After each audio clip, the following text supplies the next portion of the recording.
Good morning. आज आपण रासायनिक अभिक्रिया व समीकरणे या प्रकरणामधला राहिलेला भाग पाहणार आहे.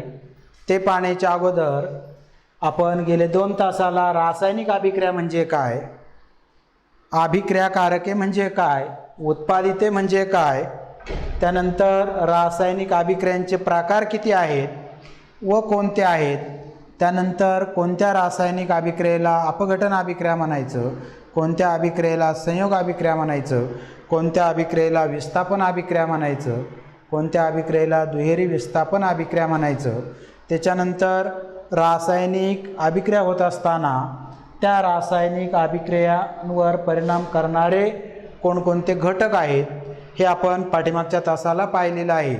आणि अगदी त्याच्याही अगोदर पहिल्या तासाला आपण ज्या वेळेस एखादी रासायनिक अभिक्रिया घडते त्यावेळेस त्याच्यामध्ये बदल घडतो आणि होणारा बदल हा जर कायमस्वरूपी असेल तर त्याला आपण रासायनिक बदल म्हणतो. मग आता जे काही शिकवलेला भाग आहे त्या शिकवलेल्या भागांवरच तुम्हाला काही प्रश्न दिले होते आणि त्या प्रश्नांची उत्तरं तुम्ही जर लिहिली असतील, घरी गेल्यानंतर गेल्या 2 तासाचं व्यवस्थित अभ्यासला असेल तर पुढचा भाग अतिशय समजायला सोपा आहे. तर पाठीमागच्या तासाला आपण रासायनिक अभिक्रियांवर परिणाम करणारे घटक मी एकूण 5 घटक सांगितले होते. त्यातला पहिला सांगितला होता उत्प्रेरक, आठवतंय का? त्याच्यानंतर दुसरा सांगितला होता तापमान, त्याच्यानंतर तिसरा सांगितला होता कणांचा आकार. काय सांगितला होता? कणांचा आकार. त्याच्यानंतर चौथा कोणता आहे? अभिक्रियाकारकांचे स्वरूप.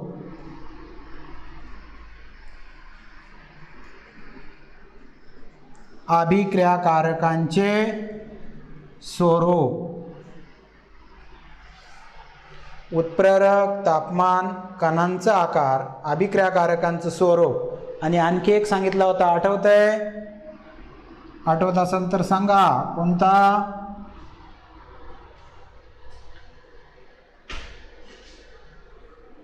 आठवतंय का?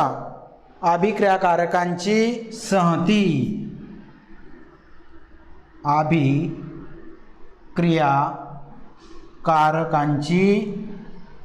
संहती. मग याच्यामध्ये आपण उत्प्रेरक म्हणजे काय सांगितलं? उत्प्रेरक म्हणजे ज्या पदार्थांच्या उपस्थितीमुळं त्या रासायनिक अभिक्रियेचा वेग वाढतो परंतु तो पदार्थ रासायनिक अभिक्रियेमध्ये भाग घेत नाही अशा पदार्थांना म्हणायचं उत्प्रेरक. त्याच्यानंतर काही रासायनिक अभिक्रिया सहजपणे घडून येतात परंतु काही रासायनिक अभिक्रिया घडून येत असताना मात्र त्याला तापमान द्यावं लागतं, उष्णता पुरवावी लागते. म्हणजे याचा अर्थ तापमान हा सुद्धा रासायनिक अभिक्रियेवर परिणाम करणारा घटक आहे. त्याच्यामध्ये आपण थोडक्यात सांगितलं होतं की रासायनिक अभिक्रियेला उष्णता दिली असता रासायनिक अभिक्रियेचा वेग काय होतो? वाढतो. याचा अर्थ रासायनिक अभिक्रियेचा वेग तापमानावर देखील अवलंबून असतो. त्याच्यानंतर कणांचा आकार. कणांचा आकार सांगताना मी तुम्हाला सांगितलं होतं की जेवढा कणांचा आकार लहान तेवढी रासायनिक अभिक्रिया जलद घडून येते. जेवढा कणांचा आकार मोठा असतो तेवढं रासायनिक अभिक्रिया घडून येण्यास उशीर लागतो. आता हे पाहत असताना आपण पहिले 2 पाहिल्यानंतर कणांचा आकार पाहत होतो. कणांच्या आकारांच्या बाबतीत आपल्या पुस्तकामध्ये एक प्रयोग दिलेला आहे किंवा जुन्या अभ्यासक्रमामध्ये हा प्रयोग प्रयोगशाळेत अभ्यासासाठी सुद्धा असायचा. मग याच्यामध्ये काय केलं जातं की एका गोल बोर्डाच्या चंबूमध्ये तुम्ही कॅल्शियम कार्बोनेट घ्या. काय घ्या? Calcium carbonate, CaCO3. Calcium carbonate जर घेतलं आणि त्याच्यावर जर HCl टाकलं, HCl म्हणजे काय? हायड्रोक्लोरिक आम्ल. तर कॅल्शियम कार्बोनेट आणि HCl यांची होते अभिक्रिया आणि काय तयार होते पहा, CaCl2 प्लस CO2 वायू तयार होतो. आता इथं कॅल्शियम कार्बोनेट आणि त्याच्यावर जर HCl टाकलं तर CaCl2 आणि कार्बन डायऑक्साईड वायू तयार होतो. आता तयार होणारा जो कार्बन डायऑक्साईड आहे तो आपण वायू पात्रामध्ये देखील गोळा करता येतो आणि त्या ठिकाणी या दोन्हींची रासायनिक अभिक्रिया होऊन तयार झालेली जी उत्पादिते आहेत त्या उत्पादितांमध्ये हे जे तयार झालेलं आहे हे आहे कॅल्शियम क्लोराईड आणि हा आहे कार्बन डायऑक्साईड. म्हणजे या दोन्हींची रासायनिक अभिक्रिया होत असताना आपल्याला त्यातलं महत्त्वाचं काय पाहायचं आहे की या ठिकाणी घेतलेलं कॅल्शियम कार्बोनेट किंवा शहाबादी फरशीचे तुकडे जर मोठाले असतील आणि त्याच्यावर जर HCl टाकलं तर या ठिकाणी कार्बन डायऑक्साईड वायू तयार होण्यास उशीर लागतो. पण त्याच्याऐवजी कॅल्शियम कार्बोनेट किंवा शहाबादी फरशीचे तुकडे जर आपण लहान केले आणि पुन्हा त्याच्यात HCl टाकलं तर पटकन दोन्हींची रासायनिक अभिक्रिया होते आणि त्या ठिकाणी कार्बन डायऑक्साईड पटकन तयार होतो. म्हणजे याच्यावरून आपल्याला काय सांगता येतं की अभिक्रियेचा दर हा अभिक्रियाकारकांच्या कणांच्या स्वरूपावर अवलंबून असतो किंवा जेवढा कणांचा आकार लहान तेवढी रासायनिक अभिक्रिया जलद घडून येते. त्याच्यानंतर पुढचं याच्यातलंच राहिलेलं अभिक्रियाकारकांचं स्वरूप. आता एखादी रासायनिक अभिक्रिया घडून येण्यासाठी अभिक्रियाकारकांचं स्वरूप कसं आहे याच्यावर अवलंबून असतं. म्हणजे उदाहरणार्थ ॲल्युमिनियम ज्याची संज्ञा आहे Al आणि दुसरा आहे झिंक ज्याची संज्ञा आहे Zn. या दोन्हींमध्ये याच पद्धतीनं ॲल्युमिनियम घेतलं आणि दुसऱ्या परीक्षानळीमध्ये जर आपण झिंक हे दोन धातू घेतले आणि त्या दोन्हींमध्ये जर आपण HCl टाकलं तर ॲल्युमिनियमची सुद्धा HCl बरोबर अभिक्रिया होईल, झिंकची सुद्धा HCl बरोबर अभिक्रिया होईल आणि त्या ठिकाणी त्या धातूंची क्लोराईड तयार होतील आणि हायड्रोजन वायुमुक्त होईल. परंतु या दोन्हींचा जर आपण विचार केला तर ॲल्युमिनियम आणि झिंक, कोणते ॲल्युमिनियम आणि झिंक याच्यामध्ये ॲल्युमिनियमच्या अभिक्रियेचा दर हा झिंकच्या बरोबरीला अभिक्रियेच्या दरापेक्षा जास्त असतो. याचा अर्थ दोन्ही जे धातू आहेत त्याच्यामध्ये एक धातू जास्त क्रियाशील आहे आणि एक धातू कमी क्रियाशील आहे. याचा अर्थ अभिक्रियाकारकांचं स्वरूप कसं आहे, ते जास्त क्रियाशील आहेत की कमी क्रियाशील आहेत त्यावर देखील रासायनिक अभिक्रियेचा वेग अवलंबून असतो. पहिला उत्प्रेरक, दुसरा तापमान, तिसरा कणांचा आकार, चौथा अभिक्रियाकारकांचं स्वरूप आणि पाचवा रासायनिक अभिक्रियेवर परिणाम करणारा जो घटक आहे ती अभिक्रियाकारकांची संहती. आता याच प्रयोगामध्ये हे उदाहरण आपण अगदी पहिल्या तासापासून पाहतोय. कॅल्शियम कार्बोनेट HCl तयार झालं, कॅल्शियम क्लोराईड आणि कार्बन डायऑक्साईड या दोन्हींमध्ये जर इथं घेतलेलं संहत HCl जर असेल तर त्या ठिकाणी रासायनिक अभिक्रिया जलद घडून येणार आणि घेतलेलं HCl जर विरल असेल तर त्या ठिकाणी रासायनिक अभिक्रिया ही हळूहळू घडून येते आणि कार्बन डायऑक्साईड वायू तयार होतो. म्हणजे इथं घेतलेलं HCl याची संहती कशी आहे त्याच्यावर रासायनिक अभिक्रियेचा वेग अवलंबून असतो. याचा अर्थ अभिक्रियाकारकांची संहती ते सहत आहे की विरल आहे याच्यावर रासायनिक अभिक्रियेचा वेग अवलंबून असतो. जेवढी संहती जास्त तेवढा रासायनिक अभिक्रियेचा वेग जास्त असतो. मग राहीन एवढं लक्षात. आता रासायनिक अभिक्रियेवर परिणाम करणारे घटक परीक्षेपर्यंत विसरायचं नाही. 1 उत्प्रेरक, 2 तापमान, 3 कणांचा आकार, 4 अभिक्रियाकारकांचं स्वरूप आणि 5 अभिक्रियाकारकांची संहती. म्हणजे अशा पद्धतीनं रासायनिक अभिक्रियेवर हे जे काही परिणाम करणारे 5 घटक आहेत त्या घटकांविषयी परीक्षेला जर विचारलं तर तुम्हाला सहजपणे सांगता यायला पाहिजे। त्याच्यानंतर याच प्रकरणामध्ये याच्यावरच आधारित उष्मादायी व उष्माग्राही अभिक्रिया किंवा रासायनिक अभिक्रिया दोन किंवा दोनपेक्षा अधिक पदार्थ एकत्र येऊन जी काही क्रिया घडते त्याला आपण रासायनिक अभिक्रिया म्हणतो आणि अभिक्रियाकारकांपासून उत्पादिते तयार होतात।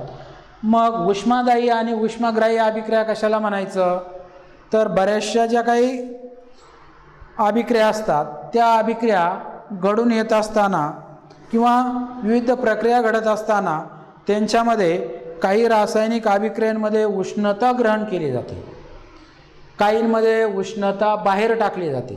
उदाहरणार्थ मी तुम्हाला सांगितलं की बर्फ वितळणे, काय बर्फ वितळणे,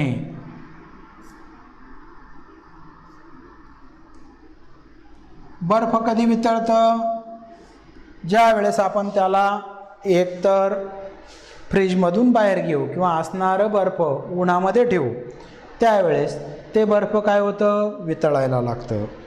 त्याच्यानंतर पोटॅशियम नायट्रेट पाण्यामध्ये विरघळवणे, पोटॅशियम नायट्रेट किंवा आपण रेणुसूत्राच्या भाषेत लिहू KNO3, पोटॅशियम नायट्रेट पाण्यामध्ये विरघळवणे।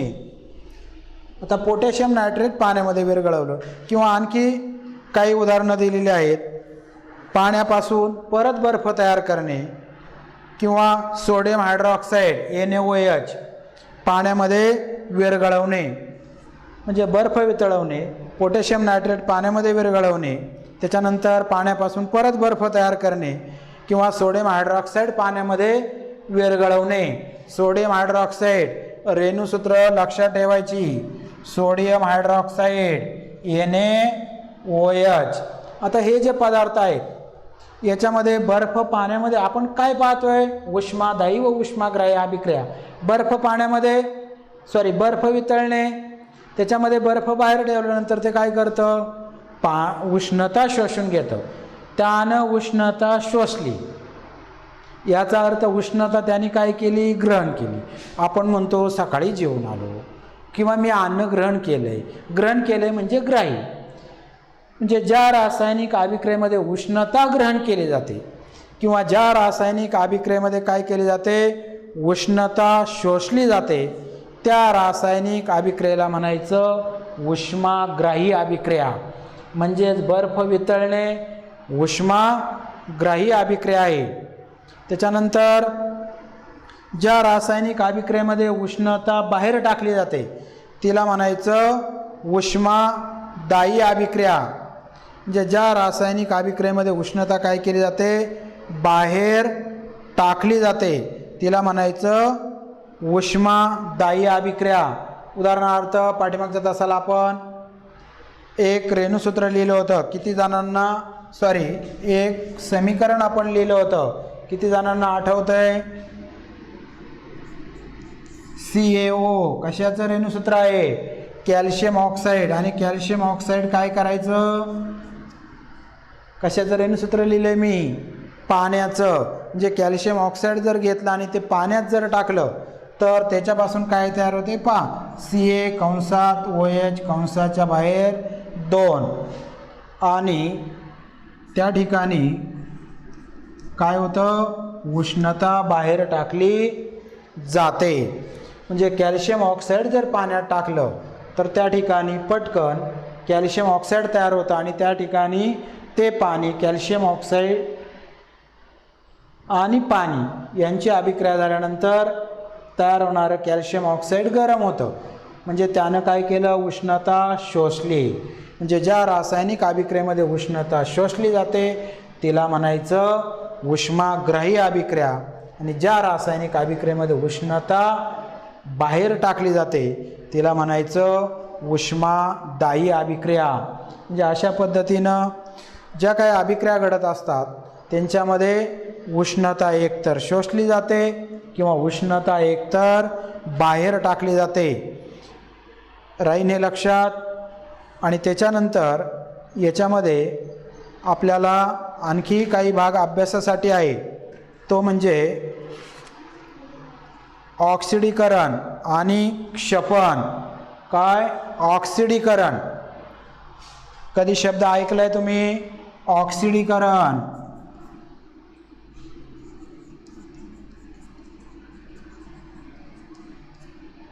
आणि दुसरा क्षपन. ऑक्सिडीकरण आणि क्षपन. आता ज्या काही रासायनिक अभिक्रिया होतात त्या रासायनिक अभिक्रियेमध्ये ऑक्सिडीकरण आणि क्षपन म्हणजे अनेक प्रकारचे पदार्थ ऑक्सिडीकरण आणि क्षपन प्रक्रियेच्या प्रकारात येतात. त्याच्यामध्ये उदाहरणार्थ मॅग्नेशियमची ऑक्सिजन बरोबर अभिक्रिया झाली. काय सांगतोय मी? मॅग्नेशियमची ऑक्सिजन बरोबर अभिक्रिया झाली. आता मॅग्नेशियमची संज्ञा तुम्हाला माहिती आहे.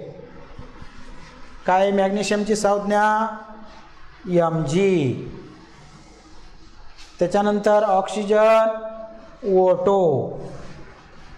जर आपण आपल्या रासायनिक समीकरणाच्या भाषेत जर ते लिहिलं तर Mg फार सोपं आहे. कशाबरोबर अभिक्रिया? ऑक्सिजन बरोबर अभिक्रिया. काय तयार होते पहा?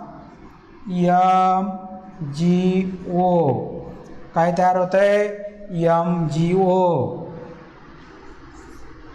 मॅग्नेशियमची ऑक्सिजन बरोबर अभिक्रिया झाली असता त्याच्यापासून काय तयार होतंय? Magnesium oxide. दुसरी मी लिहितो कार्बन. कार्बनची ऑक्सिजन बरोबर अभिक्रिया. काय तयार होतंय? CO2. CO2 म्हणजेच काय? Carbon dioxide. त्याच्यानंतर तिसरी लिहितो MgH2.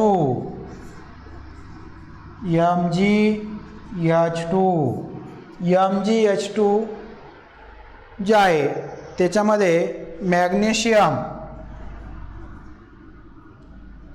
आणि ऑक्सिजन काय होतो? वेगळा होतो. आता या ज्या रासायनिक अभिक्रिया लिहिल्या आहेत या रासायनिक अभिक्रियेमध्ये एकतर या रासायनिक अभिक्रियेत अभिक्रियाकारकांचा ऑक्सिजन बरोबर संयोग होतो. अभिक्रियाकारकांचा काय होतो? ऑक्सिजन बरोबर संयोग होतो. किंवा या रासायनिक अभिक्रियेत अभिक्रियाकारकांमधून हायड्रोजन निघून जातो आणि उत्पादित मिळतं. त्यावेळेस त्या अभिक्रियेला म्हणायचं ऑक्सिडीकरण अभिक्रिया. राहील लक्षात? ज्या रासायनिक अभिक्रियेत अभिक्रियाकारकांचा ऑक्सिजन बरोबर संयोग होतो किंवा ज्या रासायनिक अभिक्रियेमध्ये हायड्रोजन काय होतो? निघून जातो आणि आपल्याला उत्पादित मिळतं, त्यावेळेस त्या अभिक्रियेला म्हणायचं ऑक्सिडीकरण अभिक्रिया. म्हणजेच या ठिकाणी ही काय आहेत? अभिक्रियाकारके. ही काय आहेत? उत्पादिते. याचा अर्थ अभिक्रियाकारकांचा ऑक्सिजन बरोबर संयोग होऊन त्याच्यामधला असणारा हायड्रोजन निघून जाणं त्याला म्हणायचं ऑक्सिडीकरण. त्याच्यानंतर काही रासायनिक अभिक्रिया आहेत की ज्या रासायनिक अभिक्रियेत हायड्रोजन प्राप्त केला जातो त्या रासायनिक अभिक्रियेला म्हणायचं क्षपन अभिक्रिया. किंवा ज्या रासायनिक अभिक्रियेमध्ये हायड्रोजन प्राप्त केला जातो किंवा दुसऱ्या भाषेमध्ये आपल्याला सांगता येईल हायड्रोजन मिळवला जातो त्याला म्हणायचं क्षपन अभिक्रिया. मग क्षपन अभिक्रिया किंवा ऑक्सिडीकरण अभिक्रिया या दोन प्रकारच्या अभिक्रिया होत असताना कधी कधी ह्या दोन्ही अभिक्रिया एकाच वेळेस होतात. म्हणजे क्षपनही अभिक्रिया घडून येते आणि ऑक्सिडीकरणही अभिक्रिया घडून येते. अशा वेळेस त्या अभिक्रियेला एक वेगळं नाव आहे, त्याला म्हणायचं रेडॉक्स अभिक्रिया. काय म्हणायचं? रेडॉक्स अभिक्रिया. किंवा जी रासायनिक अभिक्रिया घडून येत असताना ऑक्सिडीकरण आणि क्षपन या दोन्ही अभिक्रिया एकाच वेळेस घडून येतात त्याला म्हणतात रेडॉक्स अभिक्रिया. राहीन एवढं लक्षात? त्याच्यानंतर याच्यामधलं आणखी एक आहे खवटपणा, जे ऑक्सिडीकरणाशी संबंधित आहे. काय? खवटपणा.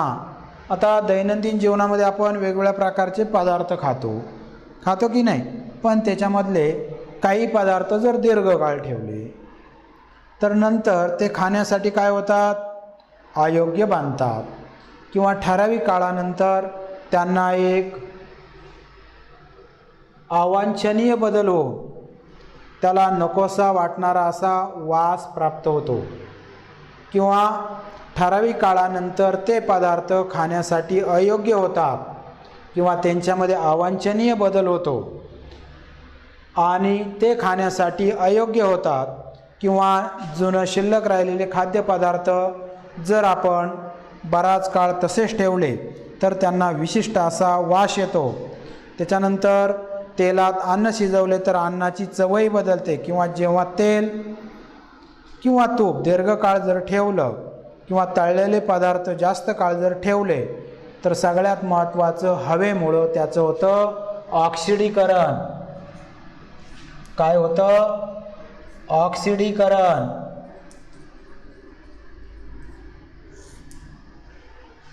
आणि त्यांना काय प्राप्त होतं, मग खवटपणा प्राप्त होतो. म्हणजे एखादा पदार्थ खवट होतो, खराब होतो, याचा अर्थ त्याच्यामध्ये काय होतं, अवांछनीय बदल हो, त्याच्यामध्ये ऑक्सिडीकरण होतं आणि त्याच्यामुळं त्याला खवटपणा प्राप्त झालेला असतो. म्हणजे ज्या खाद्यपदार्थामध्ये तेल अथवा तुपाचा वापर करतात त्यात खवटपणा टाळण्यासाठी मग आपण काय करायचं, प्रतिऑक्सिडीकारकाचा वापर करायचा. ऑक्सिडीकारक, प्रतिऑक्सिडीकारक. जसं आपण आजारी पडलो की आपल्याला अँटीबायोटिक दिलं जातं, त्या पद्धतीनं ऑक्सिडीकरण ही प्रक्रिया टाळण्यासाठी अँटीऑक्सिडीकरण होऊन त्याचा खवटपणा घालवता येतो. आणि बरेचसे अन्नपदार्थ खराब होऊ नये म्हणून त्यासाठी हवाबंद डब्यामध्ये ठेवले जातात. त्याच्यामुळं काय होतं, ऑक्सिडीकरणाची प्रक्रिया मंदावते किंवा ऑक्सिडीकरण घडून येत नाही किंवा ऑक्सिडीकरण घडून येण्यासाठी कालावधी लागतो. आता याच्यामध्येच आणखी एक रसायनशास्त्राशी संबंधित क्षपण असा एक शब्द आहे किंवा क्षपण म्हणजे काय असंही परीक्षेला विचारलं जातं. तर रोजच्या जीवनामध्ये आपण बऱ्याचशा वस्तू पाहतो की त्या वस्तू ठराविक काळानंतर काय होतात रे, गंजतात किंवा आपल्याला त्यांच्यावर एखादा थर जमा झालेला दिसतो. पावसाळ्याच्या दिवसामध्ये तुम्ही लोखंडाच्या वस्तू पाहिल्या तर सुरुवातीला चकचकीत असणाऱ्या वस्तू हळूहळू काय होतात, गंजलेल्या आपल्याला दिसतात. किंवा वेगवेगळ्या वाहनांची चाकं असतील, स्टीलच्या वस्तू असतील, धातूच्या वस्तू असतील, त्या धातूंच्या घटकांवर किंवा धातूच्या पृष्ठभागावर तांबूस तपकिरी रंगाचा स्थायीरूप स्तर जमा झालेला दिसतो आणि त्याला आपण म्हणतो गंज. काय म्हणतो, गंज. म्हणजे धातूंवर तांबूस तपकिरी रंगाचा थर जमा होणे त्याला म्हणायचं गंज. आता ज्या वेळेस गंज येतो त्यावेळेस त्या वस्तूचा टिकाऊपणासुद्धा काय होतो, हळूहळू कमी होतो. किंवा व्याख्येच्या भाषेमध्ये आपल्याला सांगता येईल की धातूच्या पृष्ठभागावर एक प्रकारचा तांबूस तपकिरी रंगाचा स्थायीरूप स्तर जमा झालेला दिसतो त्याला म्हणायचं गंज. आणि त्याचं रेणुसूत्र मात्र तुम्ही लक्षात ठेवा, गंजाचं रेणुसूत्र आहे Fe2O3. गंजाचं रेणुसूत्र आहे काय, Fe2O3.H2O. परीक्षेला विचारलं जातं. गंज म्हणजे काय, तर धातूच्या पृष्ठभागावर एक प्रकारचा तांबूस तपकिरी रंगाचा थर जमा होणे त्याला म्हणायचं गंज. आणि त्याचं रेणुसूत्र आहे Fe2O3.H2O. म्हणून लोखंडावरील गंज सरळपणे ऑक्सिजनशी लोखंडाच्या पृष्ठभागाशी अभिक्रिया होते. म्हणजे थोडक्यात वातावरणामध्ये असणारी आर्द्रता, ऑक्सिजन त्यांची काय होते, त्याच्याबरोबर अभिक्रिया होते आणि त्यामुळं ते गंजतं किंवा वातावरणातील विविध घटकामुळे धातूचं ऑक्सिडीकरण होतं आणि पर्यायानं त्याची झीज होते, त्याला आपण म्हणतो क्षरण. किंवा लोखंड गंजते आणि त्यामुळे तांबूस तपकिरी रंगाचा थर जमा होतो. आता लोखंड गंजणे ही सुद्धा फार मोठी समस्या आहे. वातावरणातील आर्द्रता असेल, पाणी असेल, याच्याशी ज्या ज्या वेळेस लोखंडाचा संपर्क येतो त्या वेळेस ते पदार्थ काय होतात, गंजतात किंवा धातूच्या वस्तू गंजतात. आणि म्हणून निरनिराळ्या प्रकारचे असणारे जे काही धातू आहेत त्या धातूंवर दुसऱ्या धातूचा लेप दिला जातो किंवा बऱ्याच वेळा धातूंना रंग दिला जातो. त्यामुळं त्यांचं आयुष्य वाढतं. त्याच्यानंतर ते गंजत नाहीत, टिकाऊ होतात, मजबूत बांधतात. म्हणजेच आता या प्रकरणामधलं बराचसा भाग आपला कवर झालेला आहे. रासायनिक अभिक्रिया व समीकरणे या प्रकरणामध्ये आपण काय काय आत्तापर्यंत पाहिलं परत एकदा पहा. पहिलं पाहिलं भौतिक बदल व रासायनिक बदल. दुसरं रासायनिक अभिक्रिया म्हणजे काय. तिसरं अभिक्रियाकारके कशाला म्हणायचं. त्याच्यानंतर त्याच्यातच उत्पादिते कशाला म्हणायचं आणि त्याच्यावरून रासायनिक अभिक्रिया म्हणजे काय ते पाहिलं. त्याच्यानंतर रासायनिक समीकरणाचं लेखन करत असताना कोणते संकेत आपण पाळायचे. रासायनिक अभिक्रिया होत असताना रासायनिक अभिक्रियेवर परिणाम करणारे कोणकोणते घटक आहेत तेही घटक आपण समजून घेतले 5. त्याच्यानंतर रासायनिक अभिक्रियेत उष्णता ग्रहण केली जाते किंवा शोषली जाते किंवा बाहेर टाकली जाते, उत्सर्जित केली जाते, त्याला आपण उष्मादायी उष्माग्राही अभिक्रिया म्हणायचं. त्याच्यानंतर पदार्थाला खवटपणा कधी प्राप्त होतो किंवा ऑक्सिडीकरण म्हणजे काय, क्षपन म्हणजे काय, त्याच्यानंतर क्षरण म्हणजे काय. तर एवढा भाग या प्रकरणामध्ये महत्त्वाचा आहे. त्याच्यानंतर याच्यावरच आधारित रसायनशास्त्राशी संबंधित अजूनही आपण काही प्रकरणांमध्ये रासायनिक समीकरणं पाहणार आहे. ती समीकरणं अंकगणिताच्या दृष्टीनं संतुलित आहेत की नाही ते पाहणंसुद्धा गरजेचं असतं. म्हणून रासायनिक समीकरण संतुलित करण्याच्या काही पायऱ्या असतात, त्या पायऱ्यानुसार आपल्याला जावं लागतं. परंतु आता इथं लिहिलेली समीकरणं संतुलित आहेत की नाही ते जर आपण पाहिलं तर ही आहेत अभिक्रियाकारके, ही आहेत उत्पादिते. याच्यामध्ये मॅग्नेशियमचे किती अणू आहेत 2, ऑक्सिजनचे किती आहेत 2. इथं मॅग्नेशियमचे 2. आता इथं दिलेलं नसतं याचा अर्थ 1 असतो, म्हणजे हे 2 अणू मॅग्नेशियमचे आहेत, ऑक्सिजनचे देखील आहेत. इथं कार्बनचे ऑक्सिजन बरोबर अभिक्रिया कार्बन डायऑक्साईड वायू तयार झाला. इथं कार्बन ऑक्सिजनचे 2 अणू कार्बन डायऑक्साईड वायू तयार झाला. म्हणजेच रासायनिक अभिक्रिया लिहिल्यानंतर ती संतुलित आहे की नाही किंवा त्या संतुलित करण्याच्या पायऱ्या आपल्याला नंतर समजावून घ्याव्या लागतील. एवढा भाग जर तुम्हाला समजला असेल तर रासायनिक समीकरणंसुद्धा सहजपणे संतुलित करता येतील. परंतु रासायनिक समीकरणं संतुलित करण्याच्या अगोदर आपल्याला आवर्त सारणीमध्ये दिलेली जी काही मूलद्रव्ये आहेत त्या मूलद्रव्याच्या पहिली गोष्ट म्हणजे आपल्याला साधारणतः त्यातल्या 30-40 मूलद्रव्यांच्या संज्ञा पाठ असणं गरजेचं आहे.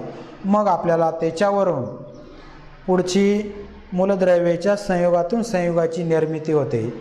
ते संयुग आपल्याला नावं लक्षात राहतील, पण त्याच्या अगोदर तुम्ही संज्ञा पाठ करा. पाठ करणं असंही मी म्हणणार नाही, कारण खालच्या वर्गात तुम्ही त्या लक्षात ठेवल्यात किंवा शिकलेला आहातच, परंतु एकदा त्याचा अभ्यास करा. म्हणजे इथं समीकरणं लिहिताना आपल्याला रेणुसूत्र लिहायला अडचण येणार नाही आणि मग ती सहजपणे संतुलित देखील करता येतील. आता फक्त 2 प्रश्न मी देतो, ते उद्याच्या तासाला तुम्ही लिहून आणा. त्याच्यापैकी पहिला प्रश्न घ्या. आज जे आपण शिकलो त्यावर आधारित पहिला प्रश्न, रासायनिक अभिक्रियेवर परिणाम करणारे घटक किती व कोणते. आणि दुसरा प्रश्न घ्या, उष्मादायी व उष्माग्राही अभिक्रिया म्हणजे काय. आणि शेवटचा तिसरा प्रश्न घ्या, व्याख्या द्या. क्षपन 2 आकडाल्या ऑक्सिडीकरण 3ल्या रेडॉक्स अभिक्रिया आणि 4थीला खवटपणा. समजलं या प्रकरणातलं? समजलं असलं तर घरी गेल्यानंतर देखील व्यवस्थित अभ्यास करायचा की जेणेकरून आपल्याला ते लक्षात राहील.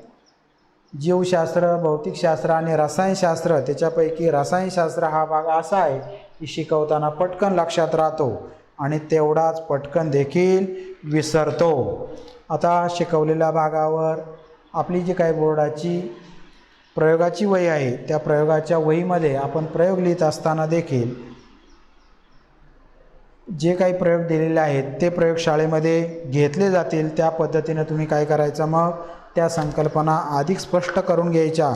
उदाहरणार्थ बऱ्याच वेळा आपण कॉपर सल्फेट, तर माझ्या हातामध्ये असणारं हे जे काय आहे हे कॉपर सल्फेट आहे. ते जर आपण ओपन करून जर पाहिलं तर निळ्या रंगाचं कॉपर सल्फेट आहे. हेच कॉपर सल्फेट थोडं घेऊन एखाद्या चंचू पात्रात टाकलं की ते होणार कॉपर सल्फेटचं द्रावण. आणि पाठीमागच्या तासाला आपण कॉपर सल्फेटच्या द्रावणामध्ये जर लोखंडाचा खिळा टाकला की काय होतं, त्या खिळ्यावर तांबूस तपकिरी रंगाचा थर जमा होतो.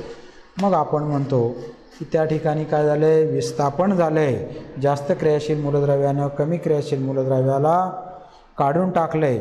इथं त्याचं रेणुसूत्र दिलं असतं, इथं देताना मात्र त्याचं रेणुसूत्र CuSO4.5H2O दिलं आहे. त्याचं कारण या ठिकाणी हे काय आहे, कॉपर सल्फेटच आहे परंतु स्फटिक रूप आहे. ते पाण्याचे 5 रेणू आहेत म्हणून ते CuSO4.5H2O असं लिहिलेलं आहे. हे इथं समजल्यानंतर प्रयोगशाळेत आपल्याला ह्या संकल्पना एक प्रकरण झालं की त्याच्यावरचे प्रयोग आपण घेणार आहे, अतिशय क्लिअर होईल. समजलं? ओके, धन्यवाद.